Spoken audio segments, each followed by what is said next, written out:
Did Loyola lose it, or did Michigan win it? Well, I'm going to say, listen, I'm not taking any credit away from Michigan because they were outstanding. I'm going to say Loyola lost it simply because their offense was flowing. Everybody seemed to be doing everything right. And then all of a sudden, Michigan clamped down defensively and just put them on lockdown. Of course, you give Michigan credit, but I'm just looking at what Loyola-Chicago was doing leading into the Final Four, how efficient their offense were. They were making shots, and then all of a sudden, whether it was Krutwig or anybody else, they simply couldn't buy a shot. Custer couldn't buy a shot. He finished with 15 points tonight, hit 5 of the 9 shots, but only took 9 shots. That was problematic. Towns only shot 4 of 12 from the field. That debilitated them as well. Michigan's defense really amped up. This kid Wagner is special. I like him a lot.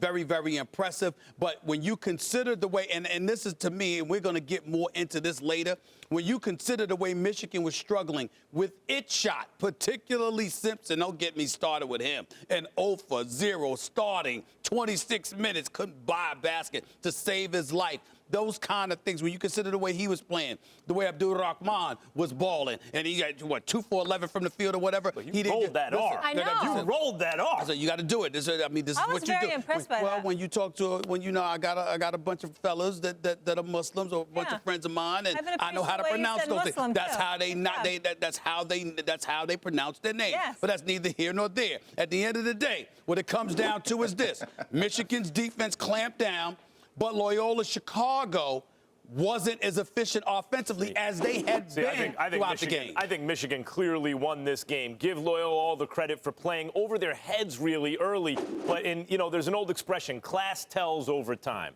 Class tells, and that's what we saw. Michigan was a little thrown by that, shifty zone they were using, and eventually Wagner figured out, pass out of the zone and pass out of the double team. And as soon as he started doing that in the second half, it was a wrap. You saw Michigan was clearly the better team, and I think more than anything, it was their adjustment to Loyola's defense.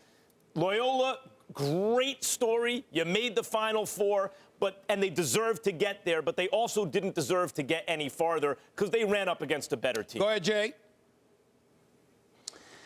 I'll say this, guys. First off, about the NCAA, it's all about survive and advance. I give credit to Michigan for surviving and advancing, and I also give credit to them for their defensive prowess. They are one of the top defensive teams in the nation. That being said, every one of Loyola-Chicago's kids, when they were on that court, recognize that they can beat a team like Michigan. Now, maybe Michigan's defense clamped down a tad bit more in the second half, but Cameron Krutwig scored on Mo Wagner whenever he wanted. Yes, now, I thought in the second half, they just turned the ball over. They forced so many issues. It wasn't like these were turnovers where Michigan was playing the passing lane and get out. They were trying to thread the needle on a lot of these passes. I think overall, Loyola-Chicago got a little bit tight where Michigan was more used to being in big game scenarios Michigan like this one in particular. Figured out the Loyola defense a bit, like Wagner figured it out, and that puts pressure on you to be a little too perfect when you think maybe these guys are just Max, better. The better team doesn't always win games about the NCAA tournament. We know that. It's about the team that plays hot at the right moment. And I'll say this, Dante Ingram did not look like himself. I mean, I saw this. He's one of their best players for Chicago, for Loyola-Chicago. There was one point in the second half where he just came down in transition with 2 seconds on the shot clock that have gone off the shot clock, right? There was 28 seconds left and just jacked up a long 3. It seemed like all of a sudden he started pressing. They had a 10-point lead, Max. They had a 10-point lead. All you need to do is take care of the basket. We said if they don't turn the ball over, they win the ball game.